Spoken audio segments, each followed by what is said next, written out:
The purpose of this tutorial is to show how a supervisor can review and approve all the time cards of the specific employees that report to them. This tutorial presupposes that you successfully created your login credentials. If you do not yet have login credentials, please view the tutorial that helps guide you through that process. Please note that this is an online solution. Therefore, you are able to log into the system from any device that can access the internet. You can log in and approve your employees' time cards even if you are not physically at the college.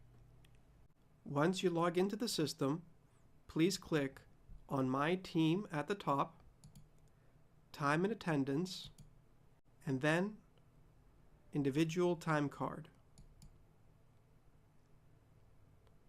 All time cards will appear in alphabetical order. You can scroll through all the time cards of the employees that report to you by clicking on the right arrow here. This area will also show you how many employees you have directly reporting to you. You can also select this blue drop-down menu and you'll be able to see the names of each employee that reports to you and click on their name to take you directly to their time card.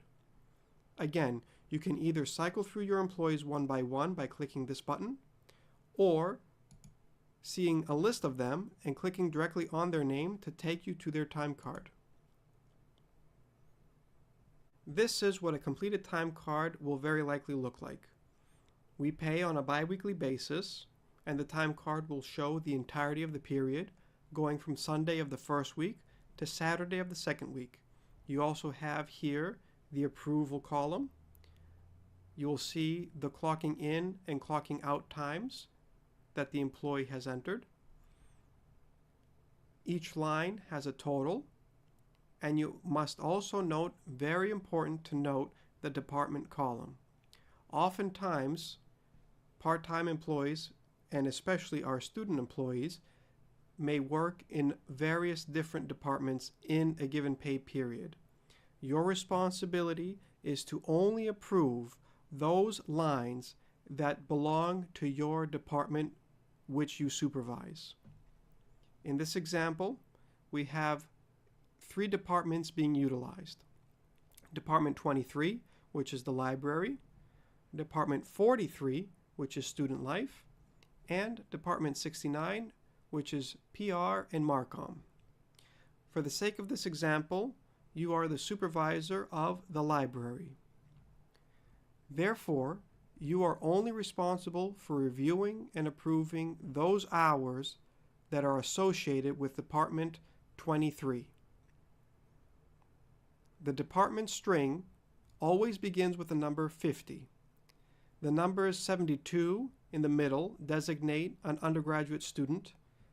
This number can also be 73, which would designate a graduate student, or the number 80, which would designate a teacher's assistant.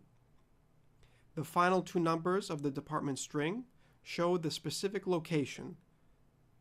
For example, 21 is the undergraduate school, 22 is the graduate school, 23 is the library, and so on. For a list of these departments, you can either refer to the school's website or refer to the HR director. Again, in our example, you will be the supervisor of the library. Therefore, you are responsible for reviewing and approving this line here, these lines here, and this line here. You will see that a student can clock in and out multiple times in the same day, or just once, depending on their work schedule. You must review this to make sure that these numbers and hours are accurate. The worker is tasked also with describing the work that they do. You will notice between the day and the date, a blue little note appears. If you hover over that note, an explanation of the work done should be entered. Again, it has been explained to all our student workers and part-time workers that this must be filled out. This facilitates your review and ensuring that all the work done is accurate. Please always hover over these notes to ensure that the proper work has been done.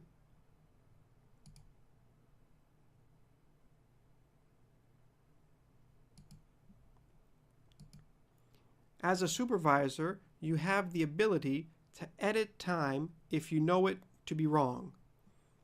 It may be appropriate in these situations to discuss the mistakes with your employee. If you do find a scenario where you must change a time, you can click right into the field that needs to be changed and change the time.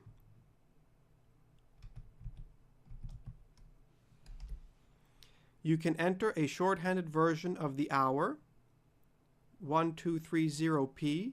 The system will formalize this to 12:30 p.m. Of course, if you make any changes, you must click Save on the bottom. Assuming now that the time card is correct and accurate, you can sign off on the specific lines that are associated with your department.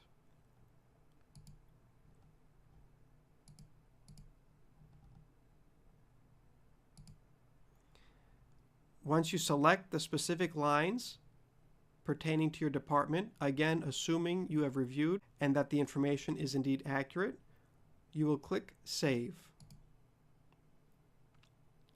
Now, these lines are saved as being approved by you, the supervisor.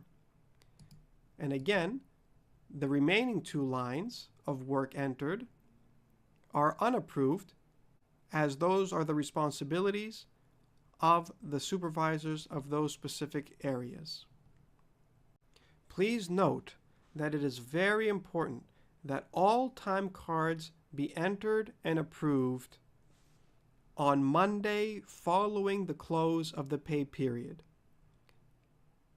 The pay period in this example closes Saturday, the 4th of November. Therefore, it is expected that the following Monday, the supervisors log in and approve the time cards by 11 a.m. If even one time card is left unapproved, the entire payroll process stalls and cannot be moved forward. Please make it routine that as you come into work Monday mornings of pay week, to log into ADP and to review and approve all time cards that are associated to your department.